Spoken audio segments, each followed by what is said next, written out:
voici un petit QCM interactif pour t'évaluer sur les fonctions du second degré. Ce QCM comprend 5 questions et pour chacune d'elles, 3 solutions A, B ou C sont proposées, une seule est exacte. À l'issue de la dernière question, je te donnerai les solutions, puis une correction détaillée si tu le souhaites. On peut commencer, voici la question 1.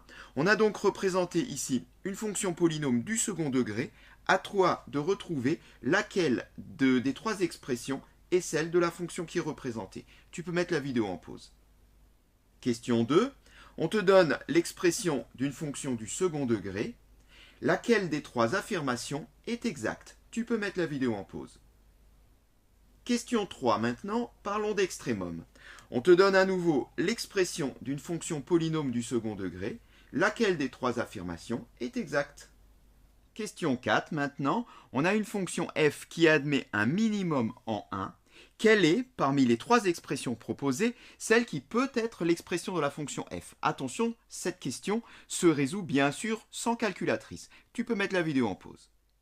Question 5, enfin, on peut lire graphiquement que l'ensemble des solutions de l'inéquation x au carré moins 5x plus 2 inférieur strictement à moins 2 est l'une des 3 solutions, l'un des 3 ensembles solutions.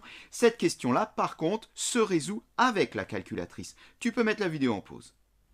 Voici maintenant les solutions au QCM, je te laisse regarder si tu as bon. Pour avoir une correction détaillée des questions, il te suffit d'accéder au temps de la vidéo qui est indiqué ici à droite de l'écran. Question 1. Alors il fallait répondre A. Déjà, ce qu'on pouvait faire, c'était éliminer le B. Pourquoi ça?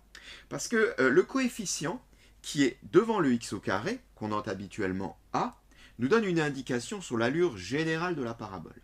Si ce coefficient A il est positif, les branches de la parabole sont tournées vers le haut, en forme d'une cuvette. Si le coefficient A, à l'inverse, il est négatif, eh bien les branches de la parabole sont tournées vers le bas, en forme d'une colline.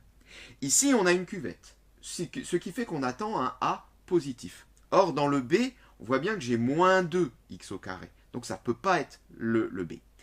Reste donc à choisir entre la réponse A et la réponse C. Bien, finalement, la seule chose qui diffère, c'est le dernier coefficient. Pour l'un, j'ai 2x au carré plus x moins 2. Pour l'autre, j'ai 2x au carré plus x moins 4. Eh bien, une astuce consiste à calculer une valeur particulière et à vérifier si ça marche ou pas. Et on ne va pas choisir n'importe quelle valeur particulière, on va prendre une valeur simple qui est x égale à 0, qui devrait normalement nous renvoyer moins 2 si je regarde sur le graphique, puisque sur l'axe des ordonnées, je vois bien que la courbe passe par moins 2, ce qui veut dire que f de 0 est égal à moins 2. Bien, calculons f de 0 dans le premier cas, celui de la réponse A. Bien, ça donne quoi? Ça donne 2 fois 0 au carré, donc 0, plus 0, bien 0, moins 2, moins 2. Bien, c'est parfait. On trouve bien dans le cas où x égale à 0, f de 0 qui est égal à moins 2. Ça convient tout à fait. On voit bien que si on avait pris le C, on aurait été amené à faire le calcul avec 2 fois 0 au carré plus 0 moins 4, on aurait trouvé moins 4. Ça ne convient pas. C'était bien la réponse A qu'il fallait choisir. Question 2. Alors, c'était assez rapide, assez facile. On revient à la définition de l'allure de la parabole à partir du coefficient A qui est devant le x au carré, qui nous dit que si le A est positif, eh bien, la parabole a ses branches qui sont tournées vers le haut, en forme de cuvette, ce qui veut dire que la fonction sera d'abord décroissante, puis ensuite croissante. Si à l'inverse, le A est négatif, la parabole a ses branches tournées vers le bas, en forme de colline, ce qui veut dire que la fonction est d'abord croissante, puis ensuite décroissante. On voit bien qu'il n'y a pas d'autre solution, ce qui fait que je peux d'ores et déjà éliminer la réponse C qui dirait que f est tout le temps décroissante. Non, pour une fonction du second degré, on a une parabole, ça change de sens. Donc, eh bien, quelle est du A et du B? Celle qui convient, c'est évidemment le A. Puisque dans cette question, le coefficient est négatif, il est égal à moins 4, ce qui veut dire que les branches sont tournées vers le bas, ce qui veut dire que la fonction est d'abord croissante, puis ensuite décroissante. C'est donc la réponse A qu'il fallait répondre. Question 3, donc une question d'extrémum. On a là une fonction du second degré avec un coefficient A qui est négatif. Donc, coefficient A égale à moins 2, ce qui veut dire que les branches sont tournées vers le bas, ce qui veut dire qu'on a une colline avec un maximum. Je peux donc éliminer la réponse A puisqu'on nous parle de minimum. Reste à savoir maintenant si on a un maximum égal à 11 en x égale à 2 ou si on a un maximum égal à 2 en x égale à 11. Bien, pour cela, on va se rappeler d'une petite formule qui nous donne la valeur de x pour laquelle j'ai cet extrémum. Et la formule est la suivante, x égale à moins b sur 2a, avec une fonction du type ax au carré plus bx plus c. Donc, il suffit de remplacer ici. Eh bien, le maximum est atteint en x égale à moins b sur 2a. Je remplace, ça fait b égale à 8 sur 2 fois moins 2, puisque a est égal à moins 2. On calcule ceci. 2 fois moins 2, ça fait moins 4. Avec le moins qui est ici, il s'élimine. J'ai donc plus de moins. Ce qui fait qu'on a 8 sur 4, autrement dit 2. Eh bien, le maximum est atteint en x égale à 2. Ce qui correspond bien à la réponse B. Alors, est-ce que ce maximum est effectivement égal à 11 ? On va quand même le corriger, même si on sait maintenant que c'est forcément la réponse B. Eh bien, pour cela, il suffit de calculer maximum. Et il suffit de calculer f de 2. L'image de 2 par f. De cette façon-là, je saurai où se trouve ce maximum. Bien, f de 2, on remplace. Donc, moins 2 fois 2 au carré plus 8 multiplié par 2 plus 3. On calcule ceci. 2 au carré, ça fait 4. 4 fois 2, 8. Donc, tout ceci donne moins 8. Mais ici, j'ai plus 16. Donc, plus 16 moins 8, ça fait 8. Tout ceci nous donne 8. Je rajoute encore 3. Je trouve effectivement 11, comme c'était marqué dans l'énoncé. Question 4. Alors, on rappelle, on a une fonction f qui admet un minimum en 1, en x égale à 1. Et on voudrait savoir laquelle des trois expressions peut être celle de f. Eh bien, il y en a déjà une qu'on peut éliminer très facilement et très rapidement, c'est la première. Pourquoi ? Bien, tout simplement parce que la fonction f, elle, n'admet pas un minimum, mais un maximum. Quand on regarde le coefficient qui est devant le x au carré, il est négatif. C'est a égale moins 2. Or, quand le coefficient devant le x carré, le a, est négatif, eh bien, dans ce cas-là, nécessairement, la fonction est représentée par une parabole avec les branches tournées vers le bas. Donc, si les branches sont tournées vers le bas, nécessairement, cette fonction admet un maximum. Or, là, on nous parle de minimum. On peut donc éliminer a. Alors, restent les expressions de b et de c. Bien là, j'ai envie de dire, il n'y a pas vraiment le choix, vu qu'on n'a pas le droit à la calculatrice. On va utiliser la propriété qui nous dit que en x égale moins b sur 2a, une fonction du type ax au carré plus bx plus c admet un extrémum. Donc, il suffit de remplacer pour b et pour c a, b dans la formule moins b sur 2a, et on regarde dans quel cas on trouve 1. On va commencer par le b, peut-être que ça sera la bonne réponse, on voit bien qu'en fait c'est la bonne réponse, du coup on n'aura pas à le faire pour le c. Alors, donc dans le cas de l'expression b, on a une fonction qui s'écrit f de x égale 2x au carré moins 4x plus 1.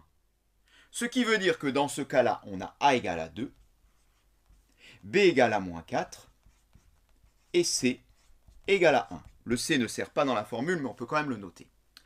À partir de là, j'applique donc la petite formule qui me dit que l'extrémum est atteint en moins b sur 2a. Alors, on sait que c'est un minimum ici, puisque le coefficient a est positif, le coefficient devant le x carré, et donc on a une parabole avec les branches tournées vers le haut, donc là c'est bien un minimum, ça convient. Donc, eh bien, il est atteint où ce minimum ? En x égale moins b, c'est-à-dire moins 4, autrement dit plus 4, sur 2a, donc 2 fois a, 2 fois 2. Bien, ça nous donne 4 sur 4, 4 sur 4, ça fait 1. On a bien ici un minimum qui est atteint en x égale à 1. Ça correspond bien à la condition qui était donnée dans l'énoncé. C'est bien l'expression b qui convient. Tu pourras vérifier pour l'expression c, ça ne convient pas. Tu trouveras un minimum atteint en x égale 0,5. Question 5, on nous demandait de résoudre graphiquement une inéquation, donc x au carré moins 5x plus 2 inférieur strictement à moins 2. Alors une technique consiste à considérer la fonction f d'expression f de x égale x au carré moins 5x plus 2, de représenter cette fonction f à l'aide de la calculatrice. Donc là, on le voit donc avec une TI-83. Le principe est à peu près le même avec d'autres modèles de calculatrice. Si jamais ceci te pose des difficultés pour représenter une fonction, tu peux donc cliquer sur le lien ici. Tu tomberas sur une playlist. Les tutos sont plutôt vers le bas de la playlist. Donc, on a représenté notre fonction f. Et nous, ce qui nous intéresse, c'est de savoir pour quelle valeur de x on aura x au carré moins 5x plus 2 inférieur à moins 2. Autrement dit, pour quelle valeur de x on aura f de x strictement inférieur à moins 2. On cherche les valeurs de x telles que f de x inférieur à moins 2, puisqu'on a posé f de x égale à x au carré moins 5x plus 2, ça revient donc au même. Autrement dit, on cherche toutes les images qui sont strictement inférieures à moins 2. Bien pour cela, on regarde sur la représentation graphique. Et on voit donc notre parabole, avec les branches donc tourné vers le haut, le coefficient a ici égal à 1 est positif, et on va regarder bien déjà quelles sont les valeurs de x qui nous renvoient une image égale à moins 2. Et là, on en trouve deux. On voit ici donc la droite d'équation y égale à moins 2, qui nous renvoie deux images qui sont x égale à 1 et x égale à 4. Alors, ça nous aide un peu, mais pas beaucoup quand même, pour choisir entre A, B ou C, puisque dans les trois cas, on retrouve nos deux valeurs 1 et 4, x égale à 1 et x égale à 4. Donc, maintenant, ce qu'il faudrait, c'est faire le choix. Est-ce qu'on va prendre donc les valeurs de x qui sont compris dans l'intervalle 1, 4, ou les valeurs de x qui sont à l'extérieur de l'intervalle 1, 4. Puisque dans le cas de l'expression A, on va aller à l'extérieur de l'intervalle 1, 4. Dans le cas des expressions B et C, on va être à l'intérieur. Alors nous, ce qu'on voudrait, c'est des images inférieures à moins 2. Donc on voudrait se situer en dessous de la barrière y égale moins 2. Et on voit bien que pour se situer en dessous de cette barrière, eh bien, il faut prendre le petit bout de courbe, ici, qui se trouve entre 1 et 4. Donc on peut déjà éliminer la réponse A, qui ne convient pas, puisque celle-ci, justement, prend les valeurs qui sont extérieures. Reste à savoir lequel des deux ensembles solutions est le bon entre 1, 4 fermé et 1, 4 ouvert. Bien, la réponse se trouve ici. On veut des valeurs de f strictement inférieures à moins 2. On ne veut pas qu'elles soient égales à moins 2. Or, si je prends l'ensemble solution du B, eh bien, je prendrai les valeurs égales à moins 2, car j'accepte 1 et 4, or on voit bien ici sur la représentation graphique que f de 1 égale moins 2, f de 4 égale moins 2. Donc, si je prends ces deux valeurs, je vais me retrouver ici avec une inégalité large, inférieure ou égale. Il faut donc éliminer les valeurs 1 et 4, et donc choisir un intervalle ouvert. Il fallait donc répondre C, c'est-à-dire S égale l'intervalle 1, 4 ouvert. Voilà qui est noté, et cette séquence est terminée.